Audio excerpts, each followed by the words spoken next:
This is the Best of the Bravest Nationwide Edition. It's always fun when you get the chance to shoot the breeze with a friend, and I followed his work for a long time. He's followed mine. We were shooting the breeze just now off the air, so this will be pretty much a glimpse at the regular conversations that him and I have had for what will be a nice volume 15 of the Best of the Bravest Nationwide Edition. So busy time indeed. Of course, you guys know the pursuit of getting on the job myself. We'll hopefully have a resolution to that soon without getting into specifics. Of course, we'll see where the road takes me and hopefully leads me to where I really want to be.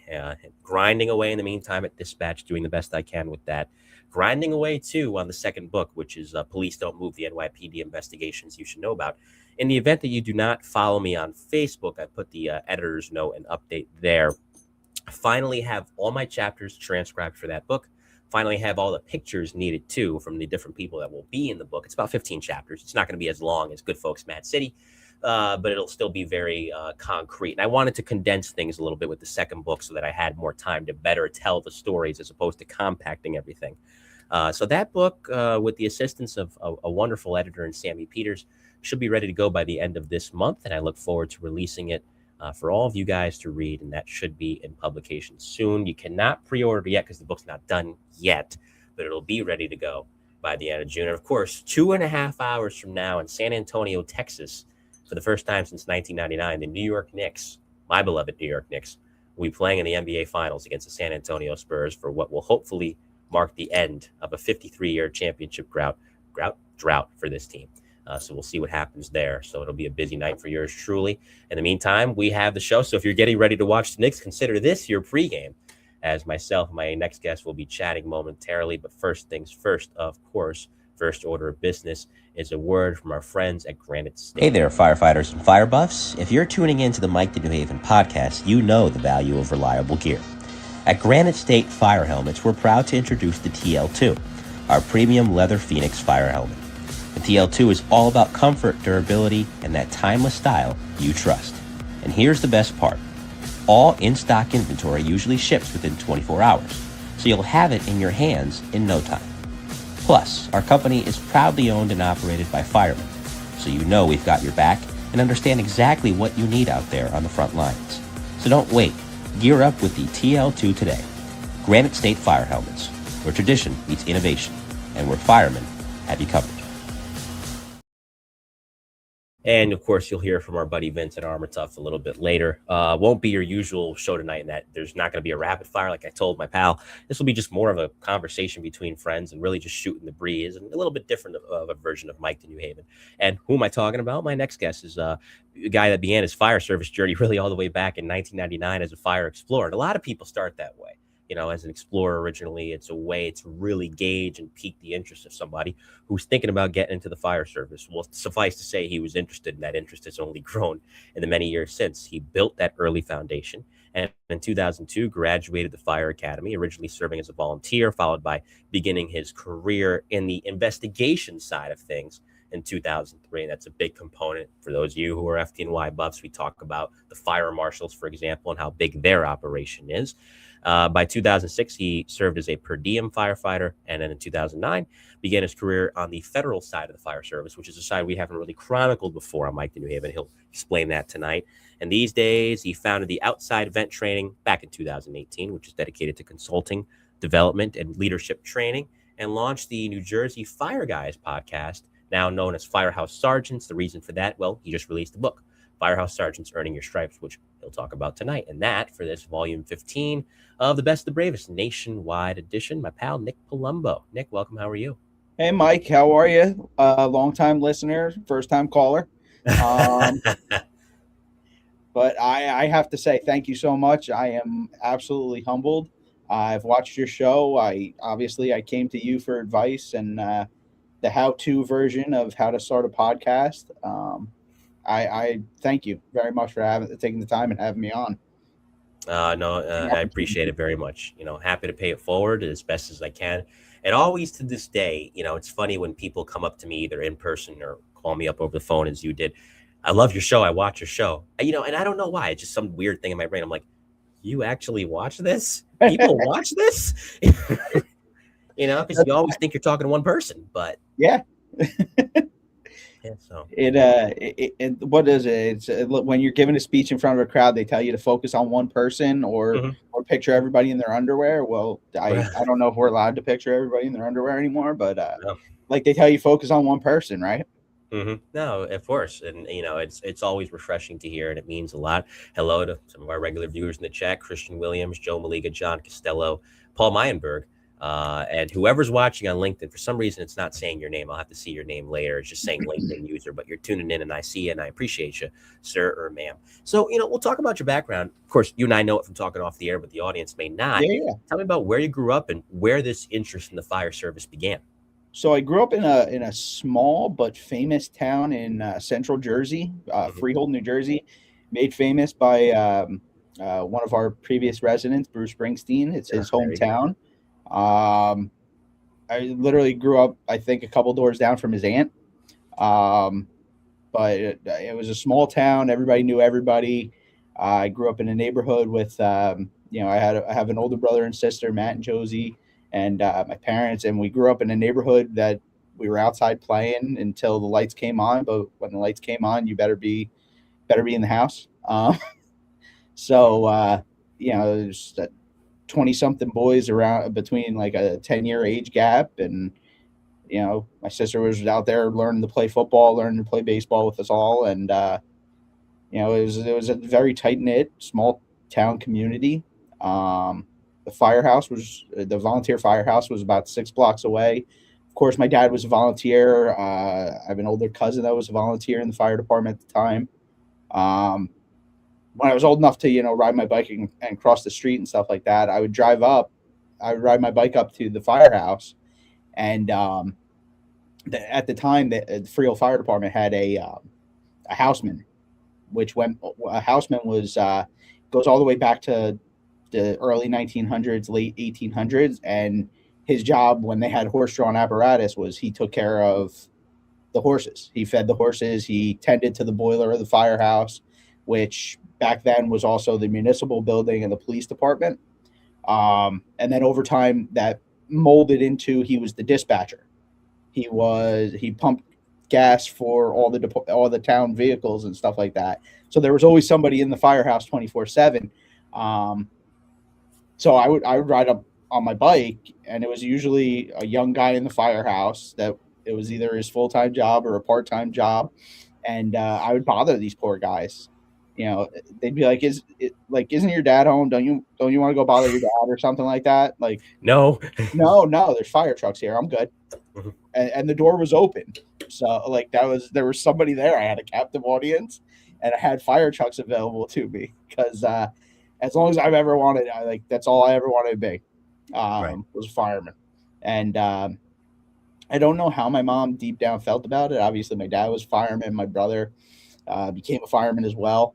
Um, then, but I always went to the firehouse, and during the day, in the morning time, there was there was a group of old guys from all the departments around that would come to the firehouse in Freehold Borough and have coffee. And then at lunchtime, they would go to one of the other firehouses. And then the next day, they would meet at the Borough Firehouse for coffee in the morning and their donuts. And at lunchtime, they would go to a different firehouse. Well, come to find out over the years, as I got older and got to know these guys as men, Right. they were hiding from their wives. And that's why they would go to a different firehouse every day for lunch, was because they didn't want to they didn't want their wives to catch them. Because most of them were World War II Korea vets. A couple of them were Vietnam vets, and they were all retired. But they were always taking care of the trucks, and they were always taking care of the firehouse and repacking hose and really. Thank you, Chief Pratt. That's Chief Pratt's tuning in. Good to see you, Chief Pratt. Yeah. Chief Pratt, I love him. I was just talking to him the other day. Yep.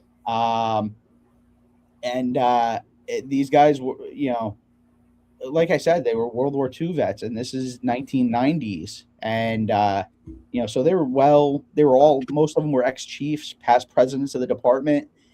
but they still took pride in every aspect of their apparatus and the fire department. And I actually wrote a little bit in my book about them.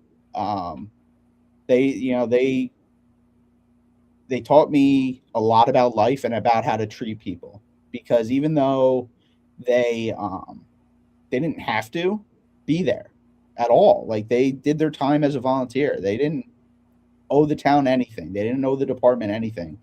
And I mean, they were the greatest generation. They were the one gentleman, excuse me, Tommy Prine. He was the quiet, silent guy, and he was a little small stature gentleman. But like when he spoke, people turned heads. And he didn't get loud or anything like that, but when enough was enough of a conversation, that was it. He spoke in his soft voice, and everybody listened and got the message out. In my later days, Tommy's passed now. Chief Prine, he's a great man. I think I was like 9 years old. He was teaching me how to pump a fire truck. His pride and joy was the fire department, the engine company that he was in, Engine 2.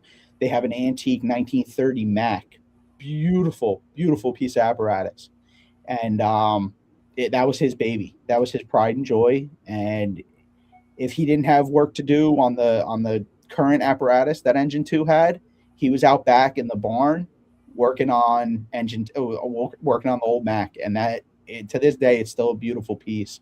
But he never didn't have time for me. Hey, get out of here, kid. You're bothering me. Nothing. None of them did. They always had time for me. And then when I was right before my 14th birthday, I was in Boy Scouts, and one of the kids in my scout troop was from the next town over, and he's like, I saw him wearing a fire pager, and I'm like, James, why are you wearing your dad's fire pager? He's like, no, this is mine. I'm like, what? He's like, yeah. He's like, this is my pager. He's like, I'm an explorer in the fire department in Englishtown. I'm like, what's an explorer? He's like, we're like junior firemen. We're members of the department. He's like, it's awesome. He's like, you can join it. You're like 14, we can join. I'm like, get out of here. That's crazy. So literally I went home from that Boy Scout meeting that night, and I'm like, Mom, I turned 14 next month. I was like, I got to do this. I got to join. I got to be a fireman. Like, I can be a fireman now. And my mom wasn't too sure about it, because obviously I was 14. And my dad's like, oh, it's Englishtown. They're a good bunch of guys. They're not going to put him in any real danger. He's like, but they're a good bunch of guys that he can learn from. And so I turned 14, and I actually turned 14 on a Monday night, and that was their meeting and drill night. So my mom brought me down, and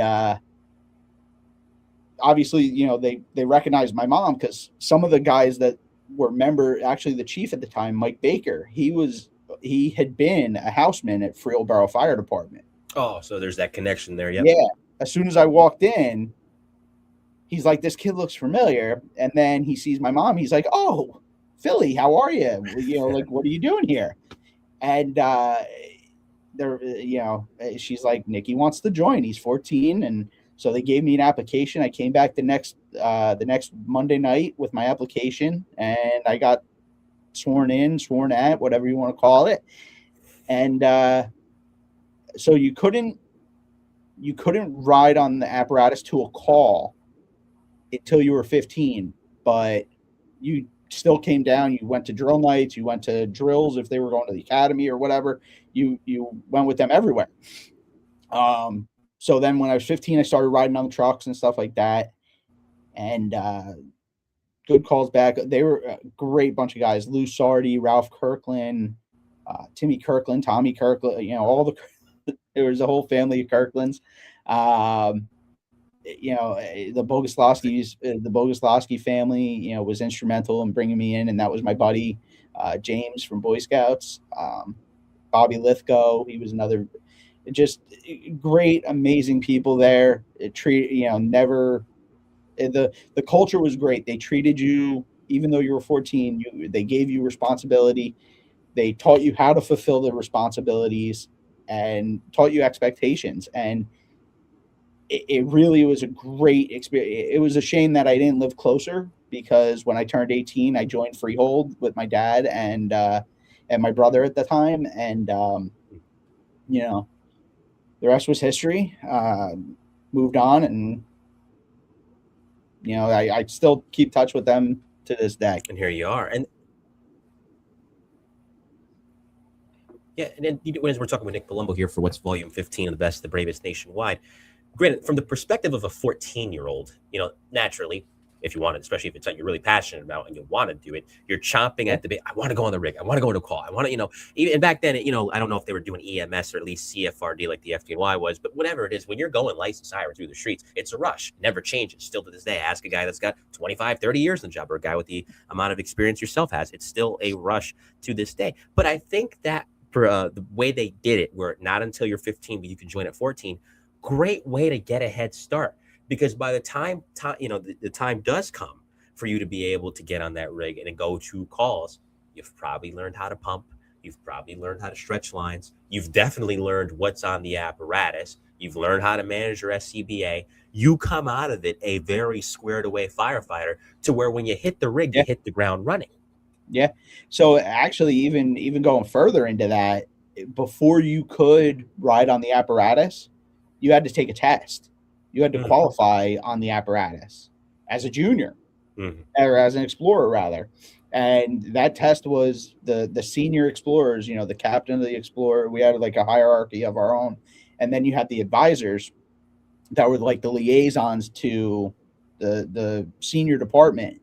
And they had a list, and they would ask you, hey, on 7.5, where's the Halligan bar?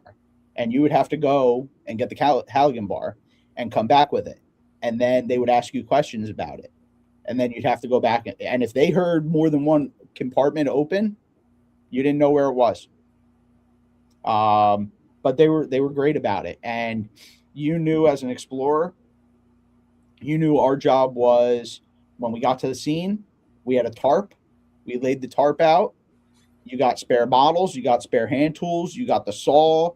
We weren't allowed to start the saw because you couldn't until you were 18 or 18. You can't start a power tool or something under the child labor laws or something like that. But you got everything and you started laying it out. And that's what you did when you first, and you got off whatever truck you got off of, you went to the first driver of the first truck and you asked them what he needed. And then you laid out this tarp with spare bottles and everything they would need.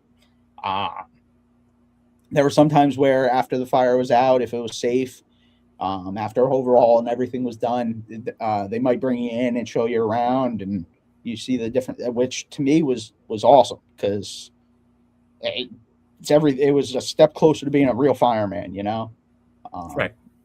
So it was phenomenal. They really had their program together very well.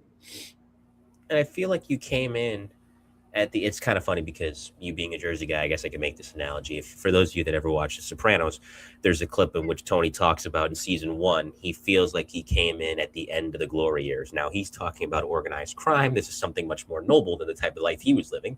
But nevertheless, as far as the volunteers go, not the fire service as a whole, you don't see that level of commitment anymore. So I feel like you came in at that last vestige where people were still really, really into it. And again, it was kind of facing problems then of fewer people volunteering, but we still had a lot of people like yourself and more than enough people willing to train who were spending a lot of time themselves in the firehouse that could really foster that passion and get you to where you need to be, Absolutely. And that's, a big help. Absolutely. It was also, the times have completely changed, and it's no secret. Anybody who's watching the show, anybody who's involved in adult life, maybe some influencers or billionaires, don't have a grip on reality, but to the working class person, it's tough. How do you how do you work and pay the bills? And God forbid you're a single parent or something like that. You don't have time to volunteer. Mhm. And then you throw in the amount of training and requirements, and every organization, no matter whether it's the Cub Scouts, whether it's the Red Ladies Red Hat Society or whatever it is, has their drama. So now you get into the organization, you give it everything that little bit of time you have, and then there's like whatever drama, and you you just lose it. It's tough. And my grandfather actually always used to say to my dad, like, how do you volunteer to risk your life for nothing? Like, And that's the philosophy nowadays tomorrow too. you have to get up and go to work to feed your family. Right. Like, how do you volunteer to do this? And it's an argument. I don't mean to cut you off, but it's an No, no, argument no.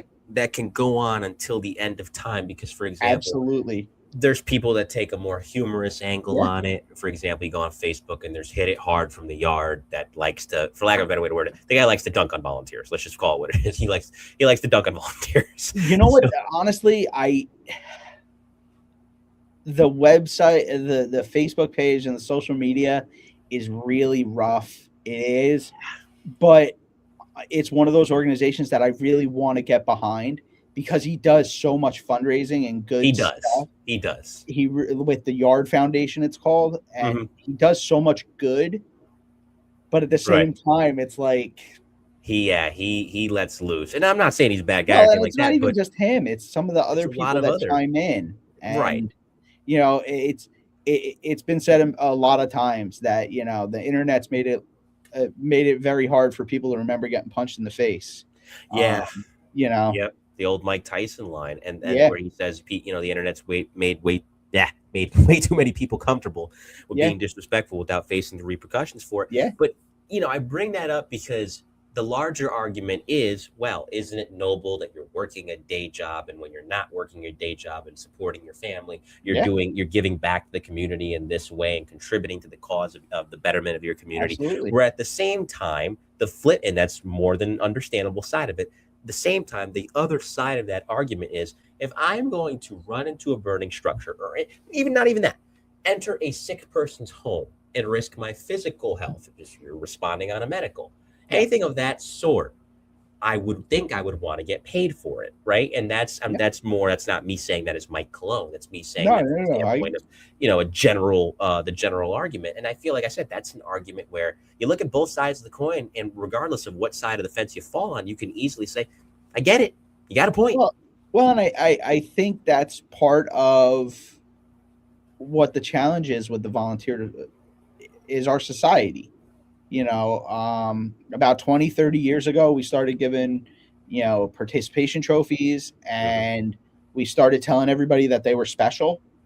And I think some of us are just special needs. I'm special, all right. Yes. So Ask anybody. Yeah. But I think we created an environment and a society where we kind of lost that sense of community, if you will, and that sense of giving back as much. I mean, it's still out there. I still see it in many, many aspects, but I think it's what's in it for me kind of, especially when it's something so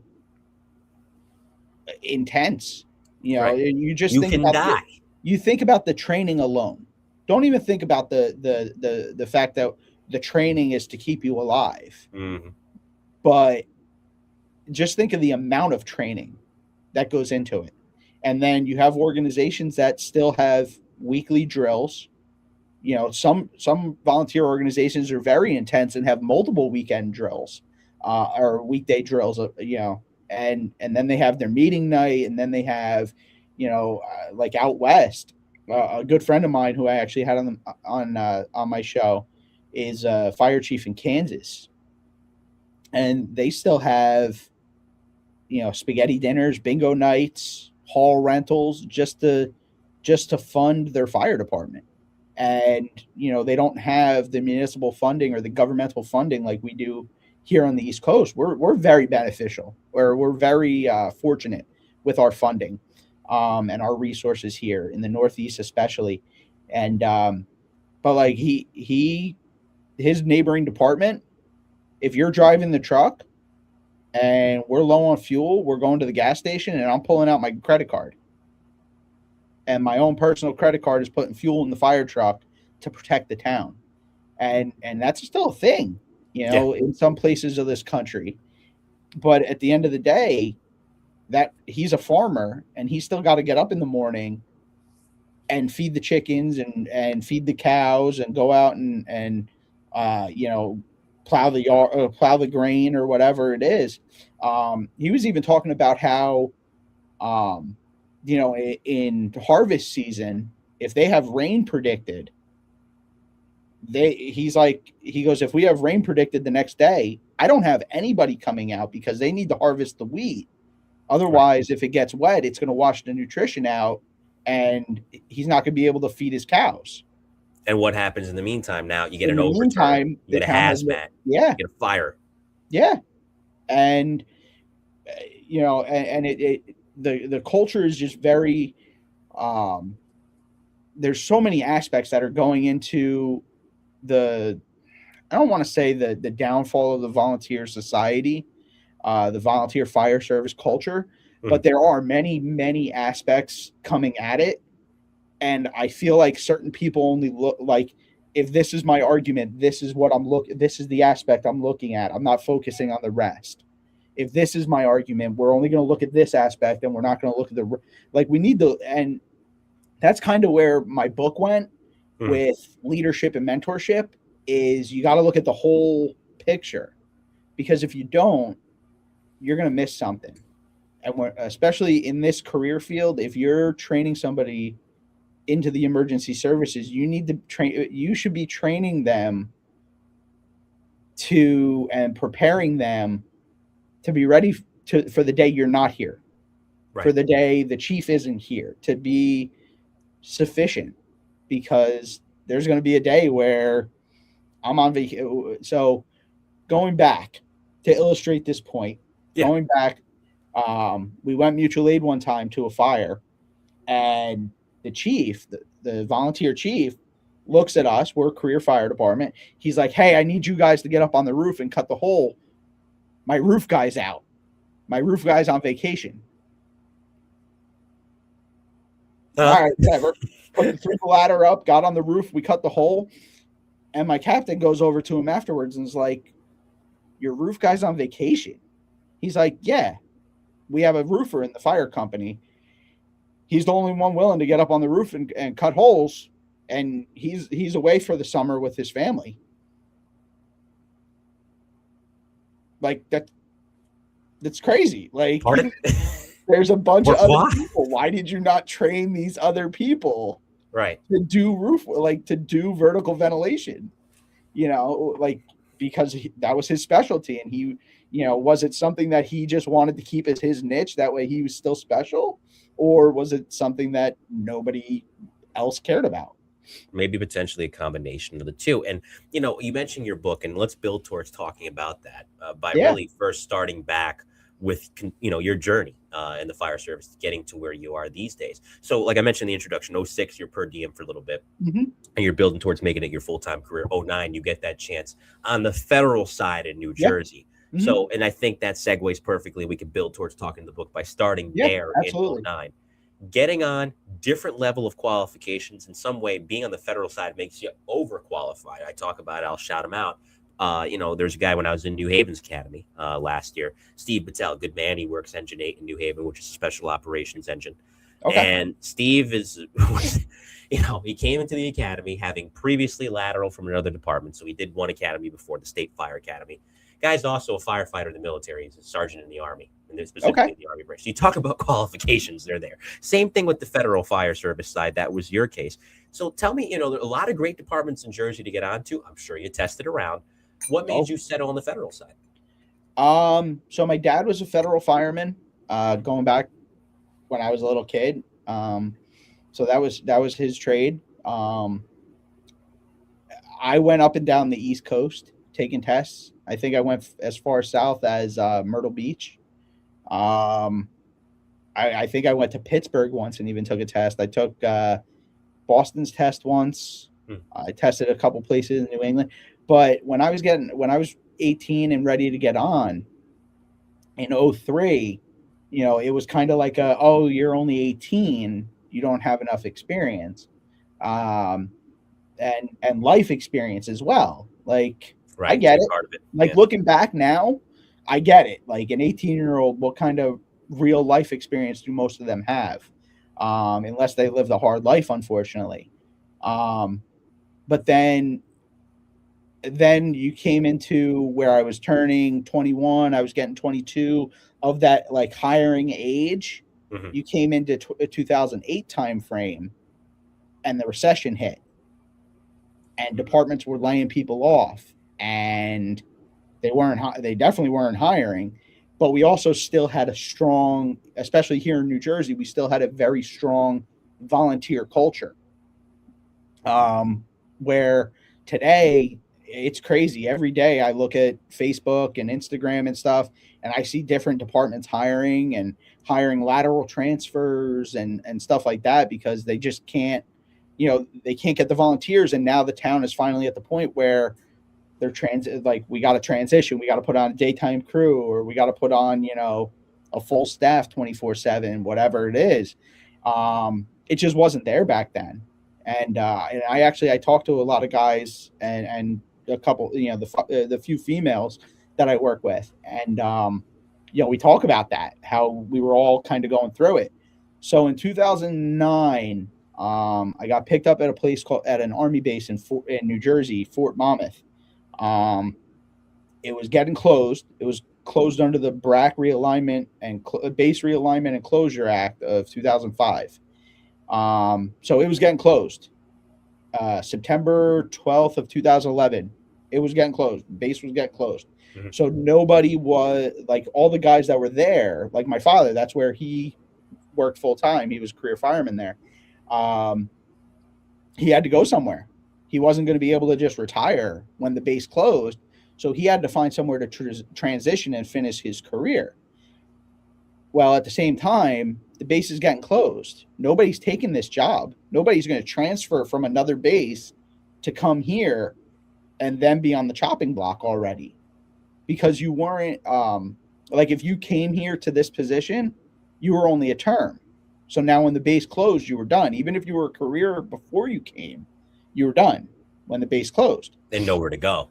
So the federal government has, where to qualify for your position, you have to have your certs before you even apply. To make their hiring list for an interview. You have to have the certs for that job. So the chief John Erickson, rest his soul, he just passed away a couple months ago. Great man. Was very visionary chief, and he went through the DOD process, and he's like, listen, nobody's going to come here. He goes, but I still have a mission. I have 3 engine companies, an ambulance. Like, I still have a mission here. But all my career guys are leaving. Let me hire guys with state certifications, and we'll bring them in. There'll be terms, so you're not guaranteeing them a career, but you'll bring them in, and we'll be able to keep the fire department protecting the base and the installation. So that's what they did. They lowered it from the Pro Board standard to the point where if you had firefighter 2 and you had your EMT, he could hire you, and you had X amount of days to get your hazmat tech. But whereas the DOD, everything we have has to have Pro Board or IFSAC certs. So he brought us in, and so now I'm coming into a department where probably half of us were young, eager guys that wanted to get hired somewhere. And this was our opportunity. Because like I said, there wasn't many opportunities in New Jersey at the time. So we all came in, and we all had one goal: be career firefighters. And we had one goal at that point was, I'm a term employee now. I got to find a base or somewhere to go at a federal installation to become a career firefighter. And if I have to, I ended up going to Louisiana to a VA hospital. My friend Andrew, that I was just talking about, that's the fire chief in Kansas now. He actually went to Fort Riley, Kansas, with a couple other guys that we worked with. And we kind of scattered, taking whatever opportunities came our way. Because being federal, when you move from installation to installation, you don't lose any time. It's kind of like in FDNY, because they're such a big job, where you go from firehouse to firehouse, or good friend of ours, Coobs, if he were to have transferred from Brooklyn to the Bronx, completely different world, completely different everything. Everybody knows everybody, though. Right. Behind, it's still a really small world. And but you keep all your pension time, you kept your benefits, you kept all of that. The only thing, you started in that fire department as a probie, right? So you got to go through their process to earn your bones and earn your stripes. But nice, so like, I went to Louisiana, and then to get back closer to home, I went to a VA hospital in Long Island. I was out in Northport, Long Island for 3 years, and then I got back to Jersey. I did a quick stop over at Joint Base McGuire-Dix Lakehurst, and then went to Picatinny Arsenal for 5 years, and now I work for the Navy at Naval Weapons Station Earl. Shout out to my guys. Mm-hmm. It's very, there's a lot to learn, and there's a lot of opportunities. If you go to an Air Force base, you're going to have to learn about aircrafts, and you're going to have to learn about ARF, and you're going to have to master that craft. I work at a Navy base. If you have a Navy base that has ships, you need to learn about ships, and you need to learn marine firefighting. If you work at a Navy base that's an airfield, you need to learn ARF. If you're in an Army base that has tanks and munitions and bombs and stuff like that, you need to learn about that stuff. You need to become an expert, because, so there's such a wide, on top of the regular firefighting, car accidents, hazmat. So there's so much to being a DOD or a federal firefighter on an installation, because like your mutual aid partners, they don't know your installation. Just like a friend of mine is the chief, Kevin Meehan is the chief at the Meadowlands Fire Department in MetLife Stadium. They cover American Dream, the Expo, that giant facility. That's a lot. Well, you look at East Rutherford. East Rutherford doesn't know these buildings as intimately as his guys do. Right. So when they come on a mutual aid call, they're looking at his guys, expecting them to be SMEs, subject matter experts. And, hey, I need one of your guys to walk me through this building. Right. This is a giant football stadium. Where are your standpipes? Where are your this? 50,000 people can be in here at a given time. Forget the football games, the concerts too. Yep. Yeah, it's crazy. So like, that's kind of the world I live in, with the installational life kind of thing. But yeah, so the book, well, my training first, I started, the first class I wrote was, it was called NCOs of the Fire Service, the Brothers on the Back Step. And it was about mentorship and leadership. And that evolved into Firehouse Sergeants. It's a guide for building culture and careers based on standards through mentorship and ownership. But it's from that informal leader, that senior guy who, and I use Firehouse Sergeants because I hate that term, senior guy or senior man, or, because you could be 25 years on the job with 20 years on the couch. and what value did you push to that new person walking in the door? I think volunteer career, I think every firefighter who's done some time has seen new people come in the door and be ruined. They had all this potential. They had a huge heart. They had the ambition to give it a chance and do this job, whether it was a volunteer just trying to help their community or a young firefighter that wanted to wanted to be a firefighter and do it as a career or whatever it was. But just for whatever reason, they didn't mesh well with the crew, with the clique, or nobody took the time to take them under their wing and be like, hey kid, let me show you around, let me do this, oh yeah, he's a grouchy guy, but you know what, his bark's worse than his bite, just listen to nobody took that time to do that. And they kind of just, I've seen it where and I'm guilty of it. There was people that came into volunteer fire service when I was younger that kind of were a little weird or whatever. And, I was kind of iffy about them, and I didn't reach out. And you know what? After a couple of weeks of them coming down, they never put in an application and we never saw them again.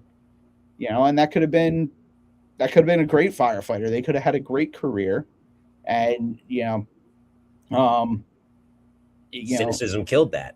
Yeah. And not their cynicism, the cynicism of somebody else that didn't recognize, hey, I was once that kid. And that's a good point that you bring up in terms of seniority. Because even then, like, you would look, and some people do it with the military police as well. Well, they're on a base. How much could they be doing? Look at what you just explained. Yeah, it may not run like a city fire department that's going from call to call to call across whatever city it is that they're based in.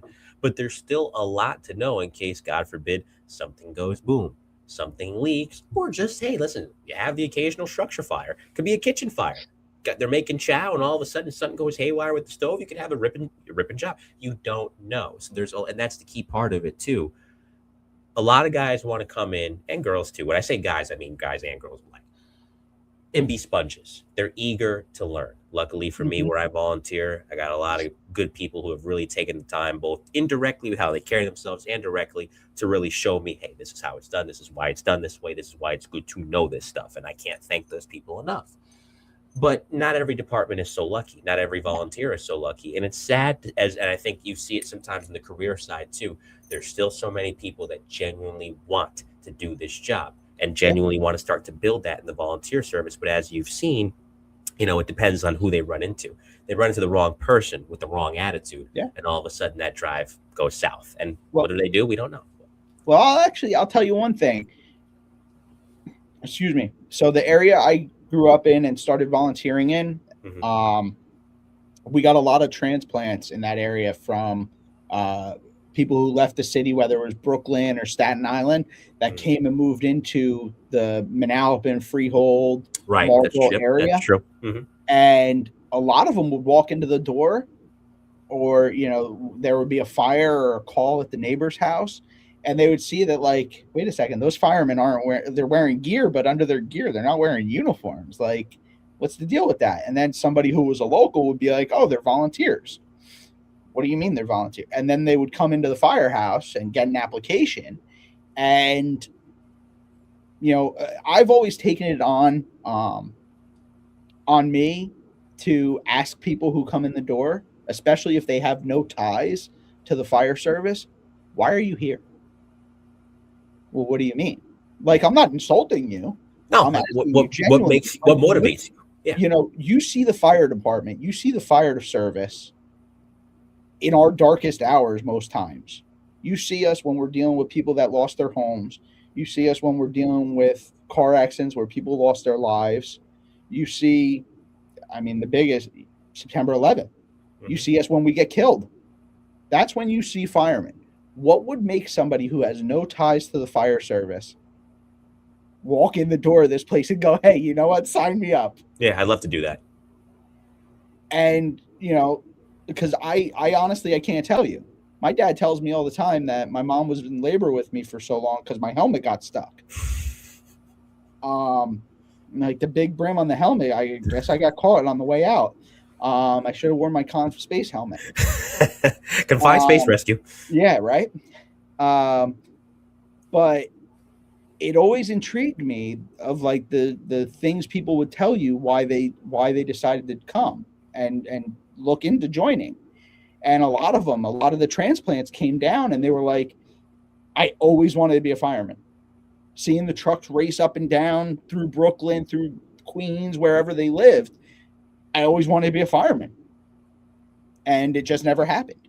I never took the test, or my mom made me go to law school or whatever it was. They never became a fireman. And now here was their opportunity to fulfill that dream. And, moving to Freehold made them realize their dream of being a firefighter. And we had a lot of guys that retired off the job from the city or the cities in North Jersey that moved down and volunteered with us. Keep them going in retirement. Yeah. There's a few of them. But great guys, great people. And you meet all types in the volunteer fire service. You meet, Joe's the plumber, Ricky, he's a carpenter. Pete's the mechanic. Yeah. And everybody was willing to help out each other. But again, it was always fascinating to me what drove people to come in that door. Mm-hmm. And if you don't, and it also gave me a connection to them of how do I talk to this person? What are they looking to get out of this experience? Excuse me. And that's, we talk about the why generation. All these young kids all they do is ask why. Well, I was talking to Al Prats the other day, mm-hmm. and I actually said to him, give me a kid that asks why. I'd rather have that than somebody that's sitting there going, yeah, sure, I got it. Yeah. Right. I'd rather have that kid that asks why, because you know what? I'm going to answer the question. Right. I'm going to answer his question, whether he or she actually wanted me to answer the question, or they were being a wise ass. Pardon my French. I'm sorry. Nah, you're good. I'm going to answer their question. So they're going to learn something either way, versus the person that's going, And I'm not going to lie. Some of my Firehouse Sergeants are probably laughing right now because I was that kid that knew everything. I was always hungry for knowledge, and I took it upon myself to learn from any resource I could. So if I learned from Joe, and then Mike tried to pull me aside and teach me something, I know Joe already told me that. And it's not coming from a bad place. It's just exactly, different guys teach you different things. Oh yeah, there's definitely been some times where I've bit myself. Happens. Definitely, absolutely, but I own it. I try to own it. So the training business and the book spawned off of each other. The book actually started out as a bunch of notes. Like I'd be sitting in a class or somebody would tell me something and I would make a note in my phone. And then because it clicked, it made something click or it clicked, and I would go back and I would think about it, and I would write a paragraph, or I would write a couple paragraphs about it, and write out my thought. And I would think about a story or something like that that triggered that image or married with that thought or that process. And I'm sitting there and I'm like, I should do something with this. Last year, I had the opportunity to, I was selected to present at the International Fire Chiefs Association's Fire Rescue International Conference down in Orlando. And nice. I'm like, you know what? I wonder if I could put a book together. And I mean, it was like 3 weeks out from the class or whatever. So I barely had time to do anything, let alone. But I reached out to a friend of mine who's a published author, Chief Dave McGlynn, published author. He's with Fire Engineering. He's bigwig with FDIC. And I'm like, hey, Dave, how did you publish your book? Like, what do I do? I was like, I have an idea. I don't know if it's anything, but I have an idea. He's like, oh, I published my first book through Jesse Quinalty. Do you know Jesse? I'm like, no, I don't You will know. now. Yeah, right. You about to find out. Yeah. So he introduced me to Jesse, who owns Red Helmet Training in California. He was actually, I believe, he worked in Rancho Cucamonga, California. He was a fireman there, and he started a training company. And through that training company, he actually started his own book club, his own publishing company called FirefighterBookClub.com. And that's who I started talking with him. I sent him my stuff, and he's like, "No, you really have a great start to this book." Well, actually, I had tried what's going to be my second book, called "So You Want to Be My Boss." That's actually like a leadership from the I was gonna say, what's the premise? Yeah, it's a leadership. Yeah, Okay. Nice. it's fire officer development from the Firehouse Sergeant. So you want to be my boss? So I sent him that, and I wasn't quite there where I was with Firehouse Sergeants. I was like, I actually have another idea too, and that's when I started telling him about Firehouse Sergeants. He's like, oh, let me see what you have on that. So I sent him that. He goes, this is a lot closer to a book. He goes, this is a lot closer to a finished product. So that was about September of last year of 25. And we are. We're out for pre-sale. And I believe pre-sale is until Father's Day. And then it'll be printed, and I'll be signing some copies. And that's honestly. By the way, speaking of signed copies, you owe me a signature on your first book. Yeah, you're gonna have to send me. You can text me your address, and yes, I do need to get you. Which I still have the copy sitting right outside. Oh no! I have a copy. Oh, I couldn't wait for you. I had to buy one. No, I have it waiting for you to sign it. Yeah, we have to. In that case, yes, we do have to meet up, and I have to have a pen on me. Yes, that will happen for sure. You need the time and the place, and I'll be there, my friend. Because I was going to ask you, and don't get me wrong, I'm very proud of Good Folks Mad City. It. I love it.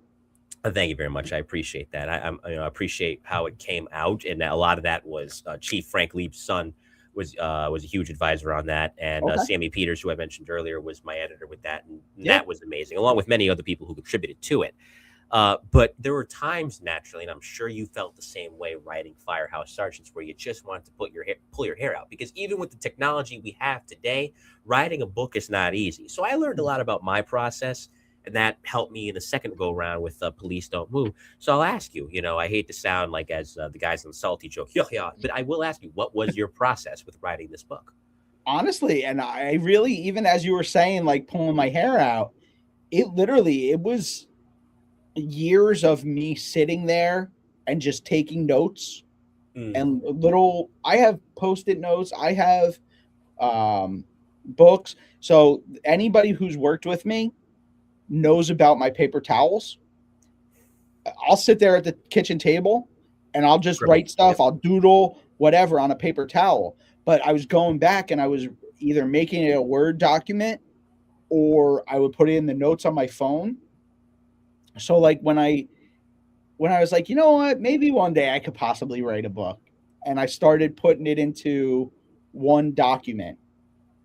And then I had like I said, I had the opportunity last year to teach, and I was like, you know what, maybe this is the opportunity I have. Maybe I make a book, I go to FRI, I start selling it, maybe I make some money. But I never sat down and when I was a kid, I never laid back and said, oh, I'm going to be an author one day. I was actually the kid that my senior year of high school, my mother had to now my mom's, I think 4'9", maybe 95 pounds soaking wet with a box of rocks in each pocket, had to physically hold me down to my chair at the kitchen table to get me to read Lord of the Flies.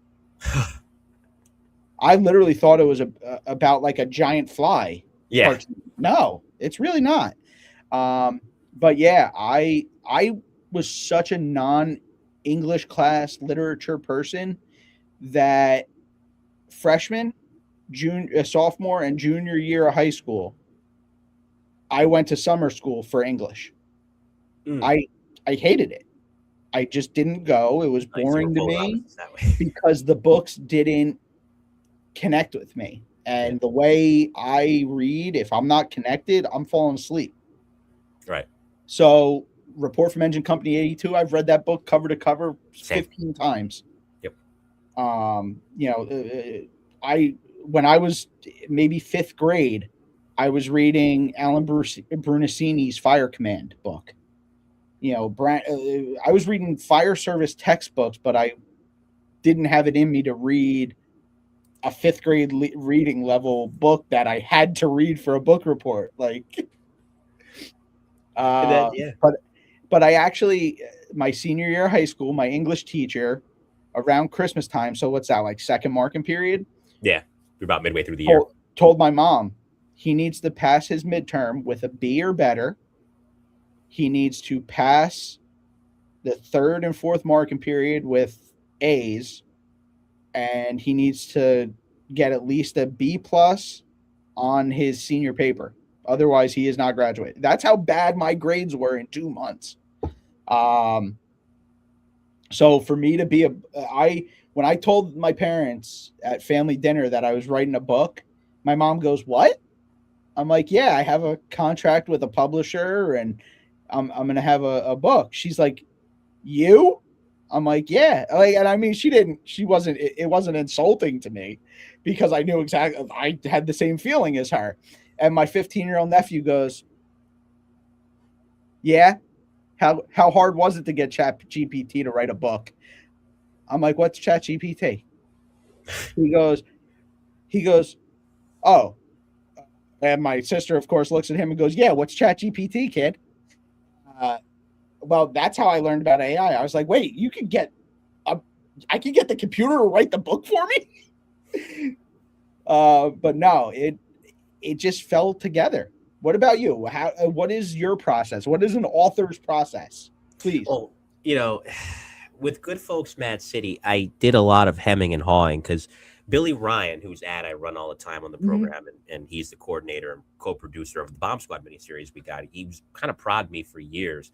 Write the book, because you've had so many different stories on the fire side and police side told. Yeah. And really around the time I hit the 300th episode is when he kind of kicked it into overdrive and said, "You got to put something together here." So I said, "Well, I love both. Even though I'm gung ho on being a firefighter, it doesn't diminish my love for the police side of things." And I like how you kept the two in sync. Yeah, thank you very much. I feel like you did a police story, a fire story, and they were both connected. I felt like they were both connected. It helps that there was a couple stories there. There's a special section, and it's not a spoiler. The book's been out for almost 2 years now. Yeah. Dedicated to the responses to both the 1993 and, of course, 2001 attacks in the World Trade Center, where both police and fire were heavily involved in both operations. I think I can speak more to the process now at Police Don't Move. Really, what I would have, since I'm featuring a lot of different people, I did the same thing for Good Folks Mad City. Hey, you've been on the show or you watched the show. In pretty much every case, they've all been on the program. We talked about this, or there was something you forgot to tell me about, and we talked about it off the air. Send me a transcript. Send me a transcript of what you did. I remember you telling it to me, but put it in writing, because we archived it in video. But in case, God forbid, I ever lose all that for some reason, the written word is just as powerful. And so I looked it over. I poured over. I did use AI to refine the grammar. And you need that for the transcription. So even though I was the polar opposite, I loved to read as a kid. My mother often says, I don't remember this, I was a toddler, but when I would be 3 or 4 years old, I'd have the newspaper when she'd go to the salon to get her hair done. I'd sit up with my legs crossed, reading the newspaper in one of the chairs. So I've always been that kid. But that's where Mike de Newhaven comes from. You used to call into the Fan, right? Yeah, I used to call into Francesa and Joe and Evan and Steve Summers. So how old were you? You had to be a kid. I was 14 when I started calling FAN. That's awesome. So that was a number of years calling, and Big Mike and I mean, my first episode of this podcast years ago, almost a decade ago, was Mike Francesa. So he came on. He was nice enough to give me the time of day. We still text each other every now and then. That's But awesome. yeah, thank you. So that's how that came to be. But as far as the process, I kind of just, and again, I've learned so much in the second go around, getting to the heart of the story, inculcating photos too, and Yeah. just going from there. And it's easier for me from the standpoint that I have somebody else's story. I just have to refine Yeah. it and make sure it's told correctly. Mhm. As far as ever writing a book from scratch, from my own vantage point, own experiences, it's not something I can truly speak to like you can, because I'm not there yet. I'm more of a biographer as opposed to writing Yeah. about things that I've done. And that goes back to life experience, like we've talked about. You have that. I don't quite yet. But that would be my process. Like it is with Mike the New Haven, no different. Getting the story and, of course, being able to make sure it's told correctly and it does the person justice. Okay. I can't wait for the new book. Are you already looking at book 3, which is going to be dedicated to firemen? Yes. And it's funny you mentioned that, because Best of the Bravest, right? Nationwide edition is more recent. Best of the Bravest has now been going for 88 volumes. Can I do 88 chapters? Of course not. It's going to have to be split. So I'm going to have to take, again, going back into the archives of different stories that have been told from Best of the Bravest, transcribing it, getting pictures, and putting that into book number 3, which will be titled The Best of the Bravest, naturally. And really, I plan to take that project on once the dust settles on the second book. I think I came out of Good Folks Mad City thinking to myself, I owe my police friends a book. I'm about to fulfill that obligation. I owe my fire friends a book too. And I think having one dedicated to each, I plan to have those 3 books. It's funny. Christian Williams says, I always wondered how you came up with the name of the podcast. Happy to finally know. Yes, I did. So now I have to, now being a, you know what? Mm-hmm. I've never sat on this side. I've never seen this side of the screen on a podcast. Yeah. And as you know, the host, your comments lights up when you have comments. I didn't even realize there was comments here. Yep. Right.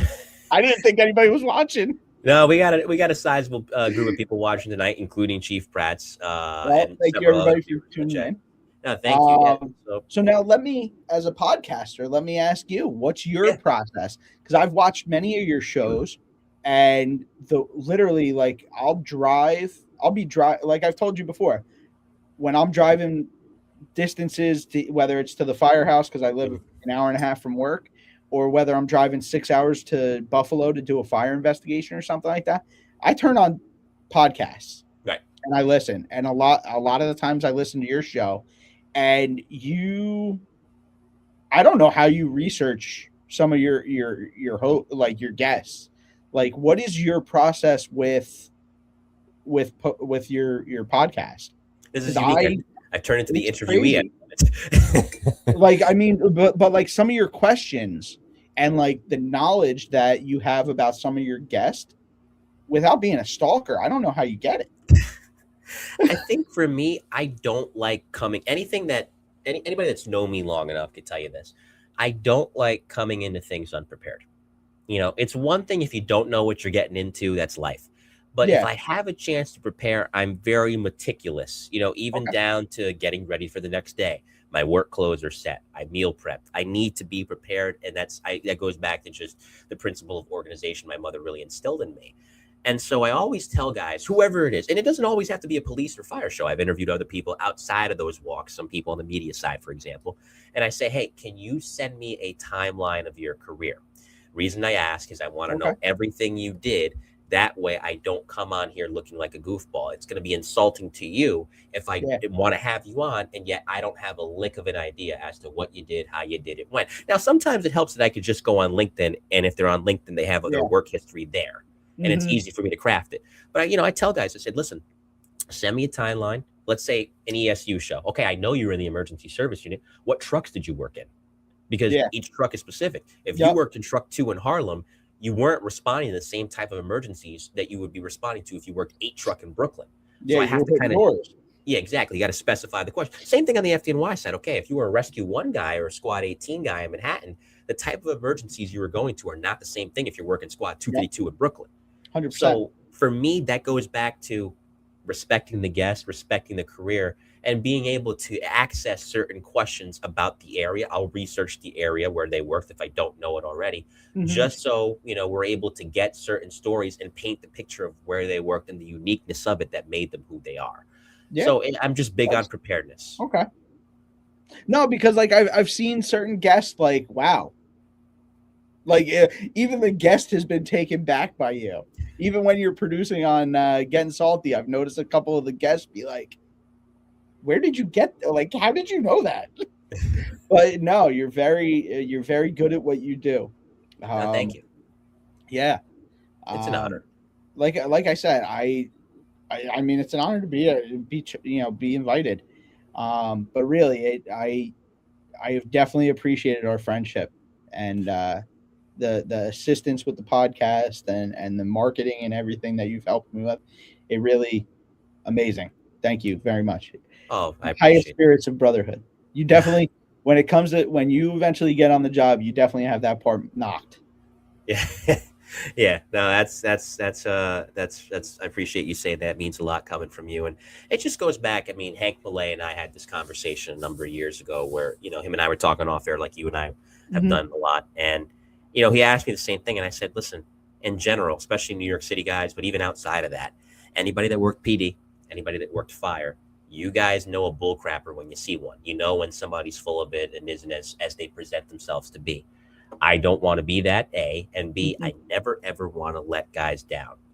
I feel like, and again, going back to even way before this ever existed, just growing up around the fire service, from having friends, the family who worked, did the same thing with law enforcement. Mm-hmm. Those are professions that have given so much to me and have entrusted me with so much, especially since this podcast started and became a first responders podcast primarily. I never ever want to betray their trust. And you get firemen and cops on your side, they'll run through a brick wall for you, Yeah. and I've seen it, and I saw it certainly in the last year, which has been pretty turbulent in my life for, Yeah. of course, everything with the fire academy and whatnot. So that I can never ever express enough thanks, and that certainly includes you too, Nick, of what the professions and the people in those professions have done for me. And part of this show, really, the main mission of the show is just to give back to the profession. Well, and see that again goes. It ties back to the Firehouse Art, my book. The message Right. of my Yep. book is that's a big part of this job is Give more giving than you back, take. paying it forward. You know what? Somebody took 20 minutes or an hour. Some guys, if you ask them to, show to explain a nozzle to you, say, some will give you an amazing explanation and teach you everything you've ever needed to know about a nozzle in 20 minutes. Mm-hmm. But there's some guys, and one of them was this guy, John Wazinski, Big John. He would come up with stories and years of experience, and you'd be out there at the cigar table in the apparatus bay. You'd be out there all night, and you just asked them about why this nozzle was different from that nozzle, and he had a phenomenal amount of memory and knowledge in his head. But he was a brash guy, and I talk about him in my book. There's a chapter about him. He when my dad got on the job, he was the senior guy in the firehouse at the military ocean terminal in Bayonne when my dad started. Mm-hmm. And then when that got bracked, the two of them went down to Fort Monmouth together and worked together. And I was very fortunate to. He didn't like kids. John really didn't like people. You don't say. Yeah, but for some reason, like he clicked with me. I think because we had the same maturity level and IQ for fire stuff. Mm-hmm. But John was a great guy. When the base closed in 2011, he retired. He moved to Texas with his sister. He had some health issues and he passed away a few years ago. But he was, he was the senior man to two generations of firemen, of Palumbos. So yeah, he was a great man. He was a good man. He was Yeah, a and great. He was a good firehouse sergeant. I would definitely say that. right, and Um, yeah, no, it's and not listen, and I'll say this: you guys may hear this, and in certain departments, a sergeant, for example, I believe the Washington D.C. department still has this. A sergeant is an actual rank. It's kind of yes. basically what a lieutenant would be. There Yeah, is yeah. They're like the senior. legitimately a firehouse sergeant. But what Nick's referring to, for those of you that may not be in the fire service and watching, and may wonder, is that an actual rank? No, not in this instance. I mean, listen, sometimes the senior man is the first authority you go to in the firehouse before you get a lieutenant, before you get a captain, certainly before you get a chief. If you don't, and we're not talking bad stuff, we're just talking, again, learning, and it's how guys carry themselves. Where I volunteer, like I said, it's a career department. It's a combination department, primarily career, but volunteers are certainly welcome as well. And I'm one of those for the time being, until I can hopefully get career in the fire service pretty soon. In general, I say that, but that being said, I mean, I look at certain examples that we have, and now, some of which are officers, some of which are not. But for example, you go to a shift like C shift, for example. I saw the man today. I'll gladly shout him out. Brett Newport. Brett Okay. Newport is one of the more squared away guys you would ever want to meet. He's drives the truck on that particular shift, has decades of experience between volunteer and career time. He's a firehouse sergeant in every true sense of the Yeah. word, where he's one of the first guys you want to go to. Another guy who worked today, who's working right now, drives the engine, Rich Decker. You go to those guys, not just in times of need, but just to pick their brain. And Yeah. like those two guys and many other guys in the firehouse, you're always glad you did, because you come out of it knowing so much. And like Joe says in the chat, Joe Maliga keeps the knowledge alive, because one day you're going to be in the position, whether you're working for that particular department or somewhere else, to pass that down to guys. And I know Yeah. a lot, you mentioned senior guy of 2 generations of Palumbos. Who knows how many lessons you're still taking from him all Yeah. these years later, keeping his legacy alive, but also helping guys get to where they need to be.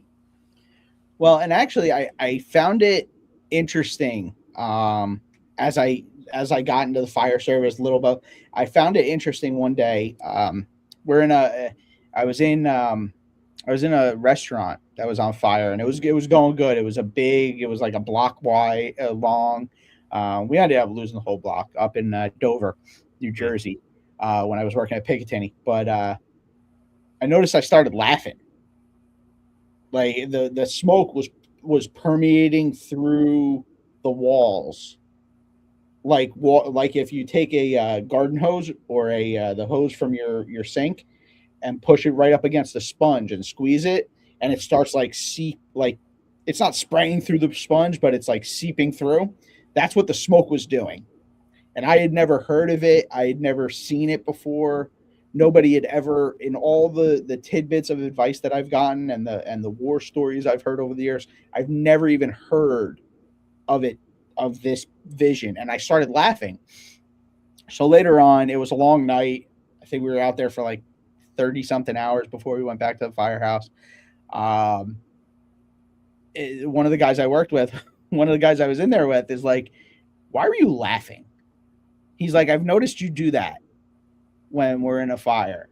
You laugh." I was like, "Because like if I see something or I notice something that, whether it was one of the old guys in Freehold when I was a little kid, or whether it was one of the guys in Englishtown or Freehold that taught me when I was a young firefighter, or one of my firehouse sergeants taught me about or told me a story about, it always kind of like made me think of them. And it was always kind of part of my process of just staying calm and um, going through my situational awareness process. And when I thought of these things, and it connected me with Tommy Prine or Right. Jimmy Jackson or whoever told me that story, I would laugh, and it was kind of like them saying, "Hey, I got your back, kid. I'm right Right. here. Don't worry." Um, so that day when I'm seeing this whole store just permeating through the walls at me, the floor, the ceiling, the walls were coming in. It was just black smoke pushing through everywhere, and I started laughing because I thought of Big John. All the stories over the years that he had told me since I was 4 years old. He had never told me a story about this. He had never prepared me for this lesson, and it just made me laugh. Oh, and again, it all comes back to you. And I think anybody, and again, this is not just a fire service thing. Christian Williams, I see your question. I'm going to get to it momentarily. Yeah. It's an emergency services thing. You work EMS, you work the police, you work fire. Yeah. Those lessons come full circle. They may not be applicable in the moment. That's not to say the advice isn't applicable, but you may not be facing that particular situation they're advising you on right away. But when it comes around, and you can certainly attest to that. Yeah. And then you look back and say, oh, that's what they were talking about. That's what they meant. And you're able to apply it and you're able to go forward. And all you can do, like you said, is just laugh. Not at them, not in a mocking way, but in a they weren't lying. Yeah. They weren't lying. Christian Williams' question is he lying? Is a really good question. Thank you very much for submitting. He says, do you think the BRAC Act contributed to the decline of community involvement that you were alluding to earlier? Great question. So the BRAC was it stands for Base Realignment and Closure Act. That's essentially what the federal law is when Congress or whoever somewhere, I don't know who it is, but it's somewhere way above me, when they sit down and they decide we need to cut some pennies and they need to save money on defense. That's what they do it through. Over the years, the Military Ocean Terminal in Bayonne, that was a military installation that they closed down through the BRAC of 1995. And I believe that was the same Base Realignment Act that semi-closed Philadelphia Navy Shipyard. But what they did was that was a realignment. They took some of the missions that were at Philly and they sent it to this installation, or they took this project and they moved it to this installation. When they closed Fort Monmouth, that was a closure. What they did was they took this tenant command, this tenant agency, and they moved it to Aberdeen Proving Grounds, or they took this and they moved it here, or they moved the Military Academy Prep School to West Point. Whatever their reasons are and their processes are, I don't understand it. I don't know. Talk to me in 9 years and I'll have a different answer for you, maybe. Yeah, dust hasn't settled yet. But no, I'm still employed by the government. No. But no, the BRAC realignments and closures, it's a process to save money and kind of streamline, I guess. I don't necessarily understand it fully 100%, but I think that impacted the societal community involvement, I guess maybe I don't understand the question, like how we were talking about community involvement at a volunteer organization level. Maybe the mutual aid, because I was going to ask you before you even go into that, okay, where you're at now, what's the staffing on the engines or the trucks?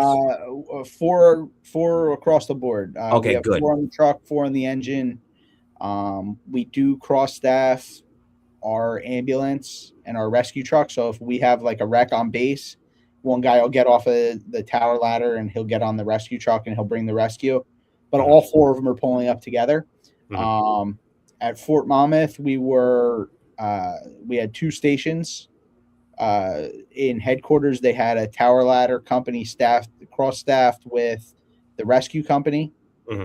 And at Station 2, we had an engine company and a 65-foot telesquirt that kind of was set up like a squad company, mm-hmm, where we had massive amount of rescue equipment. We had so engine 3 was like our rescue engine with, mm-hmm, the 65-foot squirt. Enhanced engine, if you will. Yeah.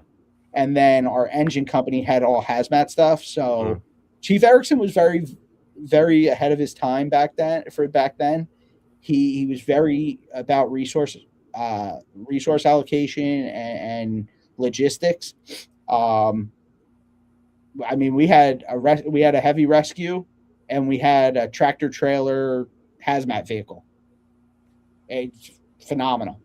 I think he was one of the first chiefs in the DoD to buy red fire trucks.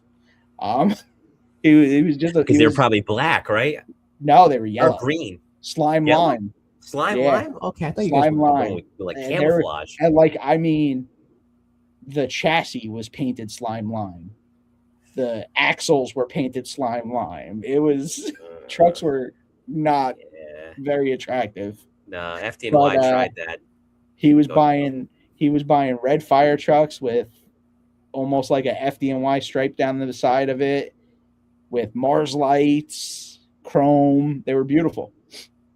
Christian Williams. It could be anything he says, but I was referring to the decline of volunteers overall. Maybe it doesn't apply to volunteer firefighters. Thank you. Yeah, the BRAC realignment didn't really affect volunteers. I mean, in my area, like again with Fort Monmouth, they did a lot of mutual aid with the surrounding volunteer departments. Mm-hmm. So they surely helped out a lot. I think right now, obviously, almost what's it been, 15 years since the base closed. Yeah.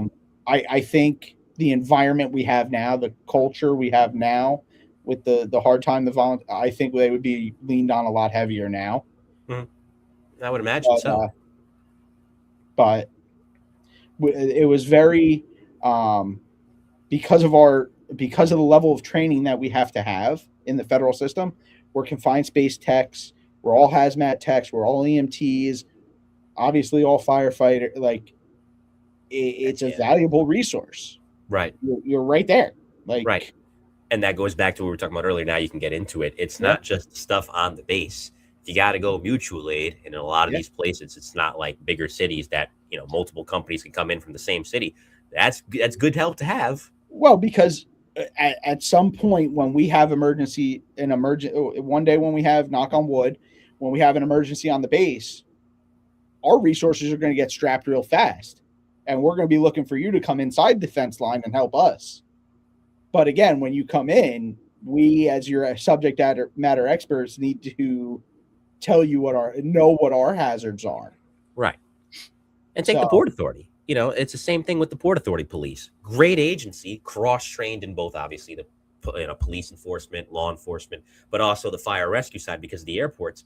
Although they are more than capable with the resources they have, especially their emergency service unit, which is cross-trained in the crash rescue, they're still going to need the FDNY. They're still going to need the NYPD emergency unit, the emergency service unit. They're not going to be able to do it on their own. Will they be the SMEs? Absolutely. But much like you're going to go out and help, the point of mutual aid is it goes both ways. Yep. You're going to need that help, but also you can give that help if need be. And obviously, you're going to build that relationship through training, even. Right. And that cross-training helps, because I'm sure, listen, it's cool for them to come on the base and see what's what. I'm sure it's good for you guys to get out of the base a little bit, get a little bit of a change of pace and see how they do things. Yeah. Yeah. So we'll hit on this before we conclude. We haven't talked about it yet, which is your own show. Obviously starting a podcast, as we talked about, is not an easy process. And sometimes you change things on the fly. I kind of had to revamp the format when I came back during the pandemic, and I'm glad I did, because it wouldn't be what it is today had I not chosen to do that. You didn't have that problem. You knew what you wanted to talk about off the rip. It's just a matter of finding the right tools to get on the air, which you did. Getting the chance to do it, getting the chance to speak with the people you've been able to speak with. Tell me about, much like you asked me earlier, what's your process with the podcast? So when I started NJ Fire Guys, because like I said, I've always been passionate and very out to get my own training. Like I would go to conferences around the country. Even if my departments weren't paying for it, I'd pay out of my own pocket, take the time off, make swaps with guys so I could go to FDIC or the Hazard Zone conference down in Phoenix one year. I went to conferences. I've gone to training conferences everywhere, and everywhere I went, I usually was by myself because nobody else was willing to come with me. But I was always that short little guy from Jersey over there with the weird accent. And somebody out of nowhere would come up to me and be like, "Hey, I hear you're from Jersey." And I'd be like, "Yeah, what of it? Get my jersey on." And they'd be like, no, like what part of Jersey? So I'd like kind of try to mansplain where in New Jersey I was from, and they'd be like, no, like what town? And I'd be like, Freehold. You ever heard of it? Expecting them fully to be like, oh, that's where Bruce Springsteen's from. But no, they'd be, it was always somebody that would be like, oh, I'm from Manalapan, or oh, I went to Rutgers, or oh, I'm from Pennsylvania, but we used to spend the summers on the shore. And it was always somebody that came back to New Jersey somehow. A kid I went to high school with, actually, I bumped in him at FDIC one year, and I'm like, oh, like I played football against this kid all my life. And I'm like, so what are you doing with yourself? Like, I didn't, you never were a volunteer or anything. Like, I didn't even know you were in. He's like, I wasn't. He went to college on a scholarship in Alaska. And I forget what school he went to. But he met a girl. He found booze, whatever the story was. He didn't do too well after his freshman year. Well, he was afraid to go home and meet to face his father, so he stayed there in Alaska. And he's like, he's working at this pizzeria. He's doing this, and finally, the one guy at the pizzeria who kind of like took him under his wing was like, "Hey, what are you doing?" He's like, "Well, what do you mean?" I'm working the night shift, whatever it was, whatever his answer was. And he's like, no, what are you doing with your life? You're 19 years old and you're hiding from daddy up in Alaska. Like, what are you doing? It's time to get a big boy, like move on and become a big boy. And the guy was a part-time contractor or something. He owned a pizzeria or something. He did something part-time where this kid worked for him. Mm-hmm. And he was a full-time career fireman up there. Again, I forget what city, and his name's Mike. He's like, why don't you take the fire test? He's like, all right, whatever. Took the fire test, got on, and holy shit, I love this. Mm-hmm. And now he's a fireman. Sometimes that's how it is. It's a happy accident. I got a buddy that I worked with when I was in Bordentown. He is on the job in Seattle. My best friend, one of my best friends, Andrew Aventajato, he's a fire chief in Harrington, Kansas. And through going to training at different places, I've met amazing people. I've had amazing opportunities just by getting out of my little square. So I always knew there was something there with NJ Fire guys. And have you ever had Chief Viscuso on? Frank Viscuso? I need to, though. Lead. Great guy.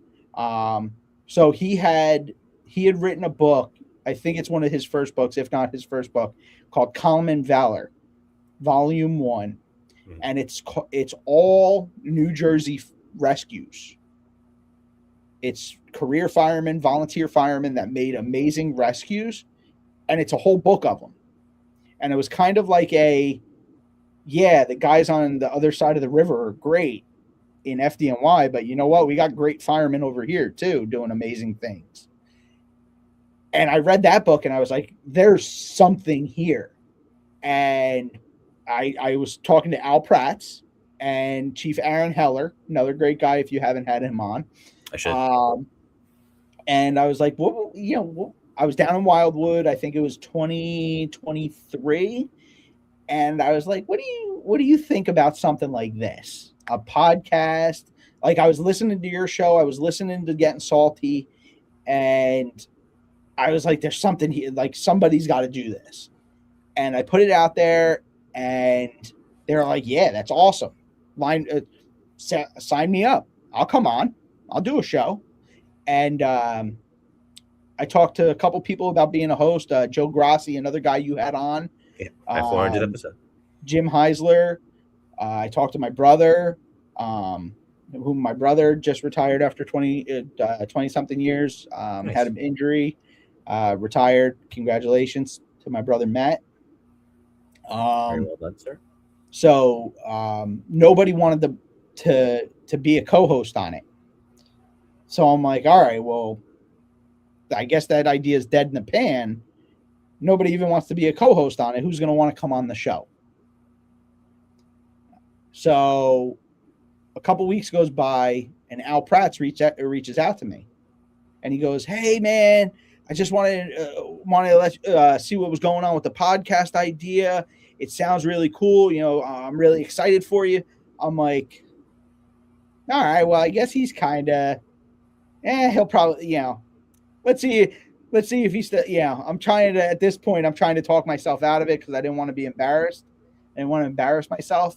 And I was a little scared, you're nervous. You're diving into, I'm a horrible, how many times do I call you with a simple, tech problem, and I have no idea. So a couple weeks goes by, and I didn't ignore his call. I his text message. I kind of, pushed it off. Oh, there's technical issues, or I think I may have blamed work or something like that. But then a couple weeks went by, and he reached out to me again. So now I'm like, shit. Pardon my French again. I'm That's like, fine. He's going to call me out. Like, this is going to ruin my reputation here if I back down. Like, if I don't do this, I'm a failure. Like, so now I had that external pressure on me to perform. Yep. And I'm like, man, like, whew, I guess I'm doing it. And I reached out to this guy from New Haven. You might know him, Mike Colón. And he's like this podcast Jedi guru guy. And he was able to show me the way of podcasting, and it became what it became. And now my publisher, again, Jesse Quinalty, Black Helmet Training and firefighterbookclub.com. He's awesome marketing guy. He's like, why don't you like market some of your social media towards this? He goes, you're kind of hamstringing yourself with NJ Fire guys. So I think what I'm going to do going forward is, if it is a New Jersey guy, a New Jersey guest, I think I'm still going to have that logo up in the top corner. New Jersey Fire guys. Yeah. But officially the podcast has changed to Firehouse Sergeants. I noticed that. Yes. Yes. So I wanted to rebrand it, especially since I have my training company is the Outside Vent Training and Consulting. And then I have Firehouse Sergeants, and then I had NJ Fire guys. I was kind of all over the place. And even today, my uncle reached out to me, and he's like, because I just started a TikTok. I swore I'd never had to have a TikTok, but I started a TikTok to try to be more marketable and advertising worthy, I guess. He reached out. He's like, hey, are you Firehouse Sergeants on TikTok? I'm like, yeah, that's me. Context is on TikTok. He's like, oh, all right, cool. He's like, I didn't know who it was. I'm like, all right, cool. Yeah, that's me. Yeah, and that's a good way. Some brand recognition to Firehouse Sergeants, to the book. Yeah, I mean, and honestly, expansion is the name of the game. Even on Salty, we've done that, where primarily do we interview FDNY guys? Of course, but we're not afraid to interview guys from around the country. And I think that's helped us too, because it's not just New York City guys watching us. We have people all over the country, all over the world that have been tuning in to what we've been doing. So that, and even with this, like Best the Bravest nationwide. Okay, yes, I'll continue to interview FDNY guys. I'll continue to interview NYPD guys. But between doing the Beat, Profiles of Police nationwide, and Best the Bravest nationwide, why not expand? The good stories aren't just limited to the 5 boroughs. Yeah. You've told a lot of them tonight. So I think that'll definitely suit you well. And obviously listenership is strong, and you build that base. You'd rather have, and I say this not just to you, but in general, right now I'm at about 3,300 something subscribers, which is good. You look at certain guys, and I get it. You want to be at the level that a Joe Rogan's at. He's got 20 million, whatever it is, millions and millions of subscribers. Yeah. I'm one of them. Do I always watch every episode? No, and it's not because I don't dig the guests. It's just I don't have time. I have a life to live. And that's not to say that my audience and your audience isn't in the same boat, but there are 3,300 plus subscribers who are loyally tuning in every week. If they can't catch Yeah. the episode live, I know they're listening in the car because they've told me, hey, I don't catch you live. I always catch the replay. Or when I'm driving around, like you mentioned earlier, there's a few guys in that boat. Yeah. I'll make sure I turn you on so I can listen to you while I'm driving. That's kind of the base you want. It's not a small base. 3,300 plus people is nothing to sneeze at. It's not the largest base in the world either, but I know it's a loyal audience. And as long as you have that, hey, everything else after that is carte blanche. Listen, I'm surprised I got people that tune in to listen to me at all. I'm in the same boat. And I can tell you this, the more time that passes, I've been at this for pretty much a decade. I started this all the way back in 2017. Crazy. And yeah, it is for sure. And, I've taken breaks here and there, but for the most part, I've been pretty consistent in keeping this program going. That feeling never goes away. And it's not a negative one because you know what? Keeps you honest, keeps you humble. Yeah, but absolutely. It's always a thorough pleasure when I hear, especially certain people, yeah, I watched the interview you did with so-and-so, or I've seen a couple of the shows, or I've seen a couple of the clips, and it always blows me off my feet where you truly never know who's watching. But it means the world when you hear that because you always think you're talking to an audience of one. And in some senses you are. It's nice to make it intimate. But as time progresses, I'll tell you, no matter how big you get, and I say that generally, that feeling never goes away. Yeah. And it, again, it goes along with the Firehouse, right? Mm-hmm. You could be a rock star on Monday, but when you go back into the Firehouse on Tuesday, you're just another asshole. Yeah, you're just another guy. Here's the mop, kid. Go back to work. Exactly. I laughed because a couple years ago, this is when I wasn't a volunteer yet. I had before I was doing what I'm doing now with dispatch, working commercial EMS, I had a steady job at the same department I volunteer at as their media guy, and my job was to pretty much do their social media. Yeah.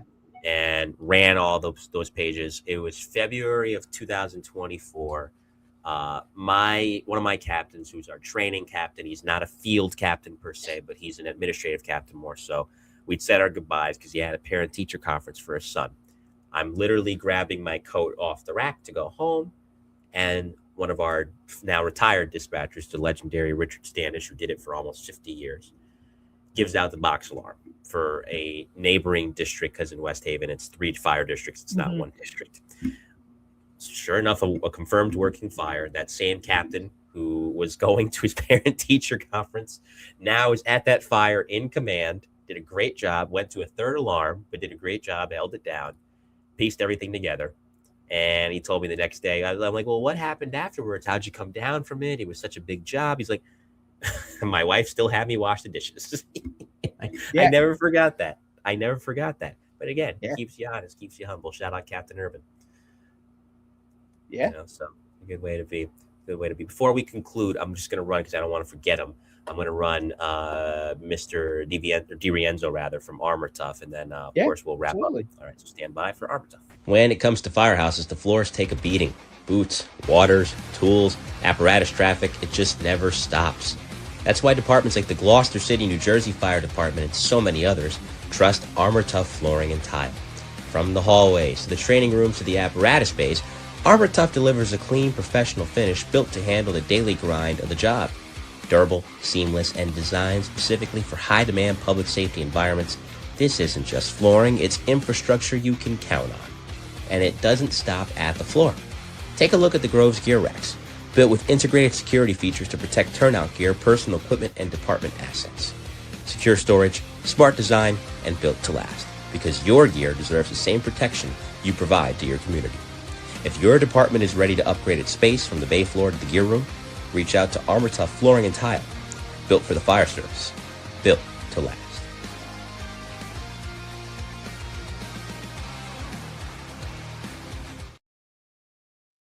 Shout out to Vince, always does a great job. So as we prepare to say our goodbyes, my friend, again, the floor is yours.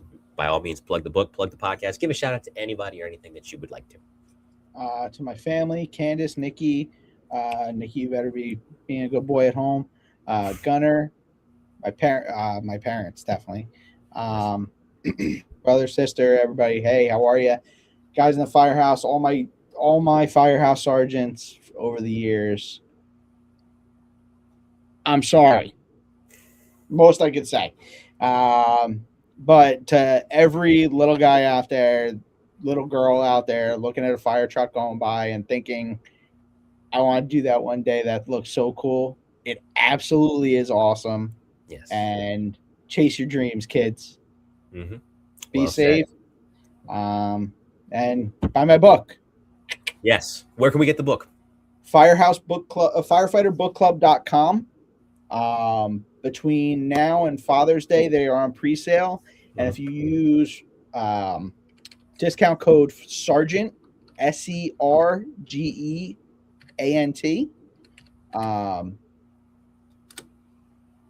yeah, I think I spelled that right. Firehouse Book Club, use discount code Sergeant and get an extra $5 off.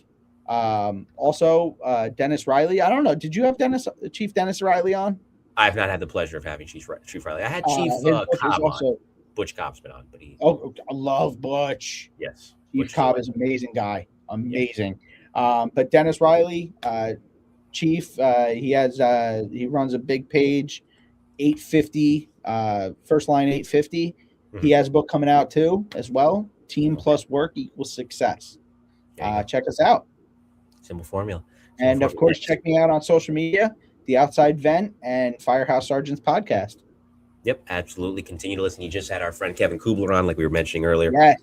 Kube's new book highlighting highlighting the FDNY's warriors in his latest book. Kind of a realistic / fiction, if you will. Some of the characters are fictionalized, but the events obviously are real. So go check that out, as Kub's book is also out. Nick did a great job in that interview. As always, shout out to all you guys. You always make the show so much fun, and it's nice to have an audience as loyal as this one that keeps coming back for more. And there's been changes. As you guys know, these days my dispatch schedule is crazy. We're not able to bring you the show twice a week for the time being like we normally do, so it's down to once a week for the time being. That'll change again in the future once I get the schedule I want. But I appreciate you guys continuing to come back and continuing to make the time to view me. Rather you see it live like tonight or you see it in the future, you listen to it. It goes a long way, and it's never unnoticed by myself or producer Victor. Stick around.